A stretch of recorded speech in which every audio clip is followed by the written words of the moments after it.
mapag-usapan natin yung mga bagay that truly matters. Right. The truly important things in life. Natutunan ko na, kumbaga, kumpleto naman ako. Kulang ako, hindi ako magaling. Para bang manhid ka na? Na para kang walking zombie na tila ba naialis na yung buhay sa'yo at nakalimutan mo na what makes you happy, what makes you blissful, what makes you joy. When was the last time you prioritized it? When was the last time you said to yourself, ako naman muna? It has been my vision to do something like this. Ang lagi kong sinasabi, para sa'yo, gaano ka-importante yung tinatawag nilang life coaching in simpler terms? In layman's terms. Layman's terms. Bakit ba lagi na lang naririnig ng tao yung life coaching? Lagi na lang naririnig ng tao yung self-discovery. Lagi na lang naririnig ng tao yung self-love. Lagi na lang naririnig ng tao yung taking care of your mental and emotional health. Yun. Bakit nga ba yan importante? Nakakatuwa nga ngayon because parang mas bumabata na yung nagkakaroon ng self-awareness, no? And for the past years, parang mas na-open na talaga yung opportunities for people to speak up around mental health and well-being, which I really love because parang more and more platforms are opening up themselves to talk about mental health, life coaching, no? So maybe parang sa ibang tao kasi they get intimidated by the word masyadong life coaching. Complicated. Ano ba ibig sabihin niyan? Nakakatakot naman yung life coaching. Para masyado siyang seryoso, masyado siyang malalim. Parang and ito yung totoo. Let me cut you there. Majority of the people, they know they need it. Pero ang hirap kaya umamin. Yes, Sino ba namang aaming may problema siya? Yeah. Sino ba namang aaming meron siyang pinagdadaanan? As much as possible, parang we put up a mask, we put up a cover na to pretend we live in a cycle na ang tawag is I'm fine. Correct. I'm okay. But truth be told, kalabitin mo lang ng konti yan na trigger na. Tapos anong hashtag? Hashtag triggered. Yan, no? Therefore, kasalanan ng ibang tao kung bakit siya na-trigger. But the truth is, it has been a culmination or it's a sum of many experiences na maybe binibit-bit natin for so long. So, bakit nga ba importante yun? Number one, for me, no, totoo ka dun eh. Hindi talaga lahat umaamin and hindi rin talaga lahat honest enough, and parang a lot of people would just say magiging busy na lang ako sa work kesa isipin ko yung mga problema ko or mag-isip pa ako ng mga mental health chuchu ko. But the truth is talagang affected yung buhay mo eh. Affected yung work mo around it. And personally, I guess what I love about life coaching na totoong kumbaga na-apektuhan din ako, it greatly affected my own journey is natutunan ko na kumbaga kumpleto naman ako. Correct. As a human being, kumpleto ako bilang tao, pero because of maybe yung mga experiences ko in the past or maybe because experiences sa work. Oo, sa work or maybe growing up, napalitan yung whole and complete ako to kulang ako, hindi ako magaling, and I think doon nagsisimula yung feeling of insecurity. Doon nagsisimula yung feeling of not being good enough. And I guess especially nowadays, in the age of social media, di ba? Parang nakikita mo, buti pa sila promoted na, may sasakyan, nakakapag-travel, may bahay na, may anak na, may pamilya na. Parang it's so easy to feel na, shit, tama ba tong buhay ko? Or napapag-iwanan na ba ako ng mga kasabayan ko? Or am I still in the right path? Tama pa ba tong tinataha kong path? Or ano na nangyayari sa buhay ko, 'di ba? But I guess yung ginagawa natin, no, having the awareness to just really understand na tayong mga tao iba-ibang journey natin. Yeah. 'Di ba? And it's okay. It's okay to feel things. It's okay to acknowledge what's really going on with their lives. Na the worst, ito I would say na, and maybe maraming tao nakikinig ngayon dito sa Eastwood, the worst thing to maybe be in life right now is to be numb. Ano yung maging numb? Para bang manhid ka na? Na para kang walking zombie. Na tila ba naialis na yung buhay sa'yo at nakalimutan mo na what makes you happy, what makes you blissful, what makes you joy, because napalitan na ito ng continuous na mga ebidensya, na mga experiences at mga pangyayari of maybe continuously being rejected. Continuously being in a conflict or toxic environment. Or relationships. Or maybe relationship. Yeah. And maybe the reason kung bakit natin to ginagawa, and this is for everyone na nandito sa Eastwood ngayon, the invitation really is for you to sit and watch for free. At pag-usapan natin yung mga bagay that truly matters. Right. The truly important things in life. And I guess ang gandang pag-usapan yan, ito, lagi kong sinasabi, no, the ultimate vision na meron akong, Luis, kung bakit ko umoo ako agad the moment na narinig ko itong podtrack from, of course, the podtrack team, kina Bri, kina House Creatives. Ang sinabi ko agad, Shout out House of Creatives! Oo, ano talaga, sabi ko, pasok ako dyan. Gusto ko yan. Bakit? Because I guess it's high time right now to give access. Yun yung kulang ngayon eh. Let's be honest, social media for example. Ano ba yung lagi na lang nakikita natin sa ating FYP? Sa ating reels, sa ating algorithm? It's always about what? Conflict, away, chismis, negative news. And people have been longing for good things in life. Pero anong magagawa natin? Puro yun na lang yung lumalabas. Puro yun na lang yung ibinabato sa atin. So instead of us being appreciative or grateful about life, instead of us looking into the brighter side, we're always been what? Fed with all of this toxicity, and before you know it, bit-bit mo yan hanggang sa relationship mo. Bit-bit mo yan sa mahal mo sa buhay. Bit-bit mo yan sa opisina. Bit-bit mo yan sa kung saan ka man dalhin. Tapos sasabihin mo, sana makapag-live ako just so I can have a happy life. Why not live a happy life now? Why not live a better opportunity now? And I guess that's the reason really, the original design of this podtrack. Kaya nga sabi ko, hindi siya reunion, pero this is really opening the doors, no? Opening the curtains of people's access to what truly matters in life. Yeah, because truth be told, hindi naman rin kasi lahat may capacity to have access to what we have. Yeah. Diba? To the seminars. Yeah, to the seminars. The truth is, honestly, we charge talaga. And sometimes, yung mga coaches, diba? Life coaches, may charge rin. Even going to therapist, may charge din. So, it's really important, kumbaga, this opportunity na binigay ni Eastwood sa atin. Thank you Eastwood, 'di ba? For us to be able to bring what we do, life coaching and maybe personal development to the public, 'di ba? Yung mga naglalakad lang to dyan. Every single person na nandito ngayon. Yes, na maybe tapos na yung work, tapos walang magawa, ayaw umuwi sa bahay kasi maybe mag-isa lang sa bahay, or just anyone, 'di ba? Even yung mga nagtatrabaho mismo dito sa Eastwood, 'di ba? And patulan na natin 'yan, no? Why is it that your awareness of yourself, or let me put it in a simpler term, yung ina-acknowledge mo yung nagkakaroon ka ng tinatawag na self-reflection sa iyong sarili, no? Bakit siya importante, especially with regards to relationship for you? Ayan. Yan, no? Sino dyan may mga, may mga lovers, no? Taas nyo naman yung kamay dyan. Yun. In a relationship.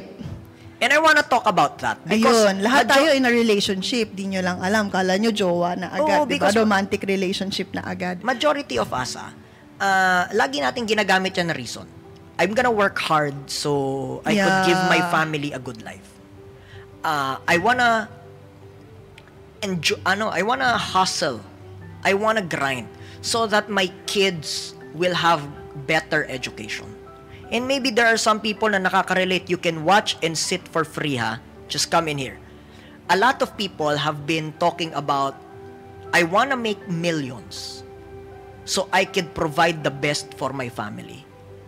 Pero sometimes the mere pursuit, yung mismong pag-chase after that millions, after that money, sometimes, let's be honest, at the expense of the very people, the very people that you vowed, you promised you're gonna give a good life to.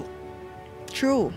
So, bakit importante that as early as now, magkaroon ng reflection yung mga tao na maybe, talaga ba gusto mo pagandahin yung buhay ng pamilya mo? Or maybe, sa aspiration mo na habulin yung mga bagay-bagay, quote-unquote, para sa pamilya mo, yung sarili mong mahal sa buhay ang nasa sacrifice at yung sarili mong mahal sa buhay ang tinatamaan. Yeah, cause number one, no, I guess it starts really with awareness, no? Kamalayan na paminsan akala natin yung money, yung good life, yung gusto ng mga relationships natin, 'di ba? But marami akong kilala, no, even in my own family, na all this time nabibili lahat ng gusto. Talagang lahat ng laruan nabibili. Ng lahat ng damit, etc., etc. Pero makikita mo sa Twitter yung mga rant na ang gusto lang naman pala is to be able to have time. Spend time. To spend time. Na gusto lang naman pala mapuri ng magulang, ma-affirm ng magulang. So, it's really important to understand and know and be in a deeper connection with your relationships, 'di ba? Kasi nga, sabi nga natin, paminsan sobrang busy na natin, sobrang daming trabaho, hindi nga tayo makapagkamusta. Hindi nga tayo makapag-sit in a table and have conversation with one another na, uy nak, kamusta? Ano nangyayari sa school mo? Etc. Puro na lang, phone, di ba? And I guess that's what I appreciate about us, for example. What I truly appreciate is the fact na parang hindi ko maalala that we let go of dinner time. And for those people na nakikinig, no, mag-asawa po kami, no, hindi po kami naglalandian dito sa harap. Opo. And maybe this is a golden opportunity for relationships. Okay? And I guess for the two of us, no, parang hindi ko naalala yung time na despite of my business, despite of maybe your activities, parang hindi natin na sacrifice yung ating dinner time. And for me, that's very valuable. Parang ang lagi kong sinasabi, malaki na nga yung laban mo sa labas. Kung sa loob ng bahay, laban pa rin. Paano ka pa makakapagpahinga? And maybe the reason why many people are tired, drained, exhausted, is because mundo na nga yung kinakalaban nila sa labas ng bahay. Tapos minsan pati sa loob ng bahay, laban pa rin. And maybe it's a call to maybe reflect na, uy, mukhang hindi na ito yung path na gusto kong tahakin. Hindi ito yung klase ng buhay or yung quality ng buhay that I want to enter myself into. Baka naman merong ibang way para may magbago. What's your take on that? That's the reason why importante yung i-work on mo muna yung sarili mo. Kasi ano ibig sabihin? Paminsan hindi naman sinasadya. Correct. Hindi naman sinasadya ng tao na makasakit or hindi ibigay yung gusto ng partner or ng pamilya. Pero it's just that yun lang yung alam niyang gawin. Maybe ang alam niya lang gawin na the best way that I can provide for my family is magtrabaho ako. To provide for them. Kasi maybe yun lang yung alam ko. But I guess that's the value of what we do here in IM Plus, which is really sharing the value of life. Right. That life is not just about, the career, but it's really understanding the wholeness of life na sa buhay meron kang health. Right. Sa buhay meron kang relationship. Sa buhay meron kang trabaho. Sa buhay meron kang hobby. Sa buhay meron kang purpose. May contribution ka, di ba? And siguro focus lang muna natin sa romantic relationship, 'di ba? Baka meron diyan mga magjojowa din or mag-asawa. Yeah. Yan gusto nilang pag-usapan. Yes. So, romantic relationship. So, I guess, 'di ba when we were starting, Which is 9 years like ago. 19 years old. Nagsimula. Oh my God. Yeah, 19 years old. We were just 19 years old. And I guess, yung mga cause nung mga away natin during that time is because of, like for me, I feel insecure. Which is it's not really about you. But it's just that, yung insecurities ko, napoproject ko sa'yo, diba? So, parang, lahat na lang ng ginagawa mo, feeling ko, parang, feeling ko, pwede kang magloko or whatsoever. So, Pogi kasi. Pogi kasi. So, it's really important na, kumbaga, before you enter into a romantic relationship, you feel the sense of security muna sa sarili mo. Yeah. That you are not defined by your partner. Yung worth mo is not because your partner loves you. Yung worth mo is not because your partner affirms you. But, kumbaga, kilala mo yung sarili mo. And dahil kilala mo yung sarili mo, you feel secured about yourself regardless kung ano man yung gawin ng partner mo. And the truth is, the more you chase something, the more it eludes you. Whether that's money, that's relationship, anything in life. The more you are desperate for a romantic relationship, the more na hindi ka makakuha. Correct. Or kung makakuha ka man, sablay pa. Yun. So, yung mga jowang-jowa dyan, alam nyo na. Sa totoo lang, okay? The more you're chasing after money, the more money will be hard to get. Because it's as if your life revolves around the things that may be futile. Ano yung futile? Madaling mabasag. Brittle pala yun. Futile is mababaw. Yan, no? Brittle is madaling mabasag. And the problem is, the more we're attached into these things, kunyari, romantic relationship, the more, di ba yung sabi nila, you complete me? Sobrang proud lang ako in our relationship na never ko yatang narinig sa'yo yun, never ko rin sinabi sa'yo yun na parang I'm nothing without you. Parang, si Lord lang yun. Si Lord ka ba? diba? Parang, it's not really about that. Pero it's that level of self-security.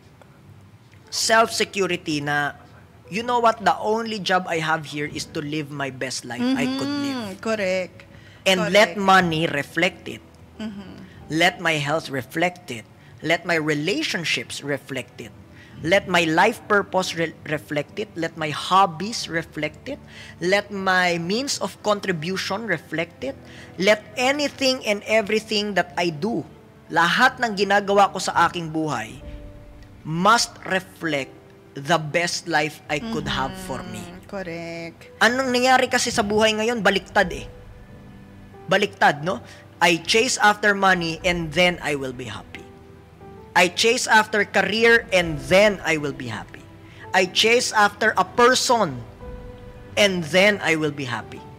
I chase after what I see on social media and then I will be happy. And it has become a trap. Because it will never end.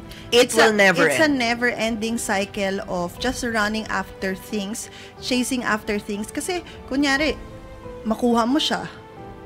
Tapos makita mo, meron pang mas Sablay malaki. pala. Oh. Hindi, meron pa palang mas malaki pa. O, doon ulit tayo. So, it's a never-ending cycle of chase, diba? Versus being happy now, and that feeling of, I have enough. Diba? I have enough. That sense of security that I have enough. I have more than enough. And, I wanna speak with everyone nasa Eastwood, no? Nakikinig sa atin ngayon. Hindi pa ba nakakapagod yung sitwasyon na ganyan? Aren't you tired, drained, and exhausted already? And maybe, if you're tired, you're drained, you're exhausted, sabi nung iba, naglalakad lang naman ako, bakit ako yung kausap, no? Sa totoo lang, when was the last time you prioritized you? When was the last time you said to yourself, ako naman muna?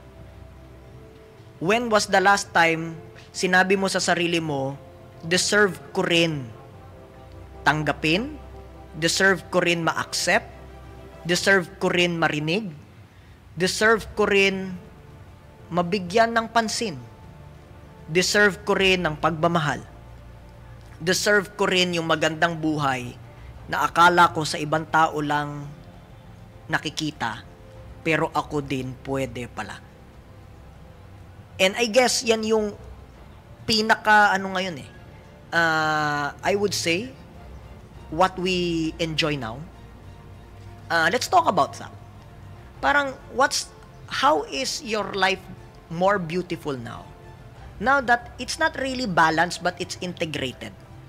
Ibig sabihin everything in your life today hindi lang nakafocus sa pera. Kung hindi nakafocus into making your life work in all aspects. Para lang may idea sila, ano bang itsura ng buhay pagka ganyan? I guess na-share na din yan kanina nila Nani and Coach Max. But personally sa'yo, sa buhay the value of surrounding yourself with the right people and the right environment. Kasi environment is the most powerful thing talaga. Who you surround yourself with. Sino ba yung nasa circle mo? Sino yung lagi mong kausap? Sino yung mga kachismisan mo dyan? Diba?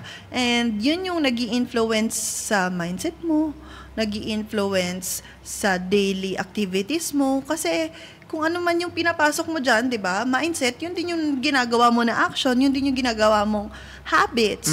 So, for me, personally, it really started with being careful, right, and talagang being intentional also on who I surround myself with.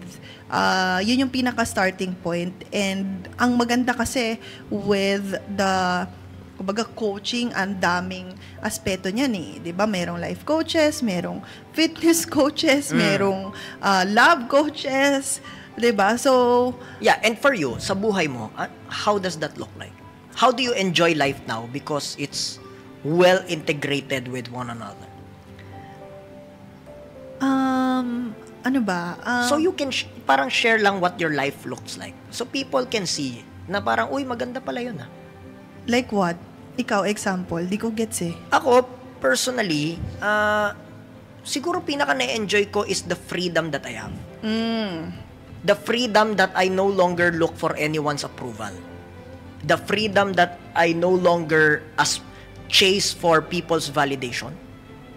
That I don't care what people think or judge about me. Ay parang ang sabi nga nila, let them judge me na lang. I won't even think about it, and it gives me that point of freedom. The freedom that for as long as I make my life work, I can enjoy the fruits of my labor, which is money. I can do what I want. I can go travel when I want to. I can be responsible sa negosyo. Pero at the same time, I can make and have a vacation when I want to. So, yung level of freedom na yon, lagi ko sinasabi, no, material possessions could be a prized possession. But peace of mind is a priceless possession. Which means, parang at this point in my life, I will not even dare to sacrifice peace of mind over any whatever.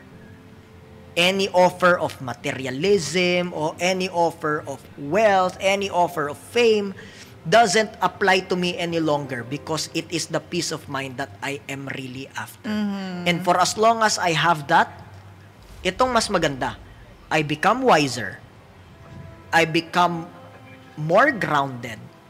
My mind is clearer. And I could make better decisions. So that's for me. What's for you? Gaya ng sinabi ko kanina, I guess it's really that sense of security about who I am, no? About what I am capable of. I guess coming from honestly, 'di ba? Parang nung lumaki tayo, ako personally, parang nung pag lumaki tayo, di ba, wala naman tayong limitations. But because of maybe growing up, nagkaroon ng limitations.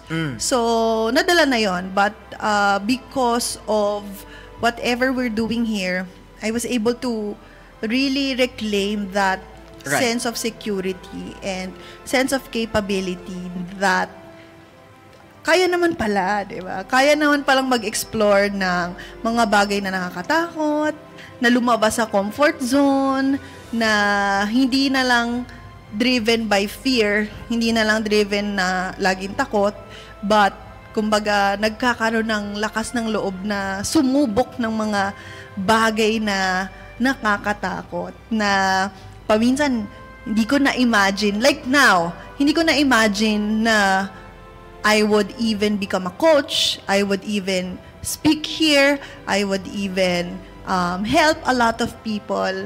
Kasi parang ang conditioning or ang kinalakihan lang is parang, ano lang, pagkat kung ano yung scores mo, yun lang din yung trabaho mo. Versus really going after what you want. And really doing what you love. I guess, fulfillment lies around that eh. Fulfillment na I'm able to do what I love, and not just what I love, I'm able to help people by doing what I love. Yeah. And as a result, dahil gusto ko yung ginagawa ko, dahil nakakatulong ako ng tao, yung mga travel, yung income, it's just an outcome eh. Diba? It's just an outcome just because I'm doing what I love. So, and I guess the best part there, you won't even feel like working at all. Because work and play becomes one. Yeah. Last question. What's your final advice? Especially, again, we started with self-mastery. We started with relationships, no? Na napunta sa sarili for whatever reason. Pero balik tayo sa ano. What's your final advice, especially for women, to make the relationship work? Because in this relationship that we have now, I would say that it's because of you that makes it work. I could also say that it's because of me. So, patas lang to, no? Walang yan, ano guys, dito. Inamin niya na. Walang lamangan dito. Kaya kami tumagal ng dahil sa'yo. Dahil din sa akin. So, specifically on your end, because I would not, even if I'm gonna try to understand you, of course, women-wise, I cannot understand it because I'm not one. So, ikaw, no? Because, of course, meron dito mga tao, maybe they're struggling with their relationships or gusto nila ng relationships. We've been 9 years. We're never on the verge of like sobrang major conflict. Parang wala tayong ganun eh. It's parang feeling ko nga, anong tawag nila dyan, yung boring relationship. Yung it's so chill, walang masyadong risk. It's just living life, enjoying it. So, for you, how did you make it work? Yun, I guess, talaga, communication. Unang-una, syempre, communication. And, babalik pa rin talaga sa self-mastery at self-awareness eh, na pag kunyari, nag-aaway tayo, natitrigger ako, instead na ikaw lang yung sisihin ko, ikaw lang yung awayin ko, check ko muna, teka muna, ba't ba ako naiinis? Saan ba ako nanggagaling dito? Ba't gigil ako? Ano bang ginawa niya na kinaiinisan ko talaga? Diba? Na, ano ba yung reason ba't natitrigger ako dito? So, babalikan ko, i-reflect ko sa sarili ko, ano talaga yung root cause ng lahat ng ito? Versus, manugod na, di ba? Awayin ka na lang. Awayin ka na lang ng bonggang-bongga. So, it takes a lot of awareness talaga at self-mastery. Maturity. Yeah, correct. Sa simula, I must say, hindi naman ganun tayo diba?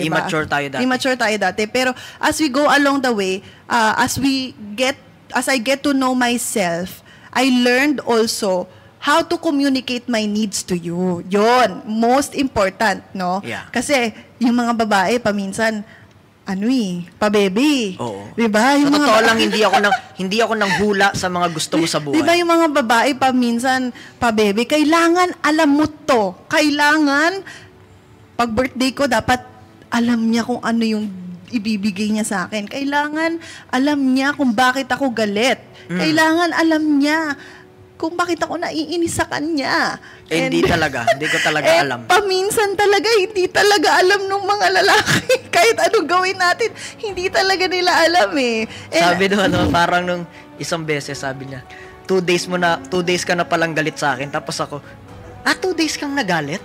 Saan banda? Galit ka pala. Parang ako, relax ako, nagde-Netflix dito. So, I guess yun yung power nun. Oo. Yeah. Diba? For example, tinignan ko din kasi ano ba yung background mo eh. Like, I always take that in consideration. Like, for example, for you, hindi ka naman talaga lumaki with a father figure. Yeah. Like, you did not see talaga how your dad treated your mom. So, na-realize ko na hindi niya talaga alam. Wala siya talagang real life example. Paano yung mag-asawa? Paano dapat tratuhin yung babae? Paano dapat mag-work? So, I realized that kailangan ko siyang turuan. And if I want that, I have to communicate that. So, it's really teaching people how to treat you, how you want to be treated. 'Di ba? So, tulad nung dati, 'di ba? Parang sinasabi ko sa iyo na gusto ko ng ganito, gusto ko ng ganyan, gusto ko buhatin mo yung bag ko, etc., etc. And it's not because masama ka dahil hindi mo yun alam, but maybe coming nga sa background mo, sa pinanggalingan mo, hindi ka lang talaga aware, hindi mo lang talaga alam. So, that's really the power of communicating your needs. Yeah. Na hindi kailangan laging manghula, hindi kailangan laging parang guessing game tayo. And I guess wala namang masama na manghingi, 'di ba? Ikaw ba personally with this kind of setup before na ako parang is it demanding ba? Ano bang take mo doon na nagde-demand ba yung babae pag sinasabi ganito yung mo ko, ganito yung mo? Ako sa when I was lang, communicating, mas gusto ko 'yun. Kasi yung at least di ko na kailangan hulaan. My God, ang hirap kaya manghula. 'Di ba? Anong bibigay ko? Gusto niya to, tapos gusto niya rin to. Kasi 'di ba, especially, no? I don't know for other women, but for you, no? Hindi mahirap yung paminsan, 'di ba, yung pagpareho.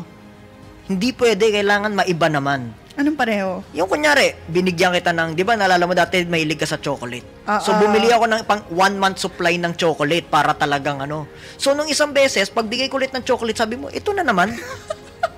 Sabi ko, kailangan pala nag-iiba.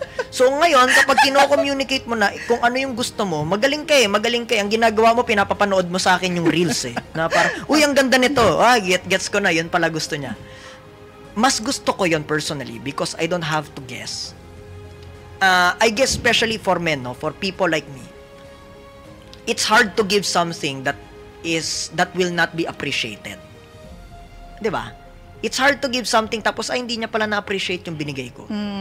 So, for me, I found a very practical solution for people to appreciate what I give is to simply ask them, ano bang gusto mo para ibigay ko na lang. Yeah. Correct. And also, aside from communicating my needs, parang, 'di ba, most of the time kasi parang women, yung mga women, lagi silang nagde-demand na, dapat ganito gawin mo, dapat ganyan.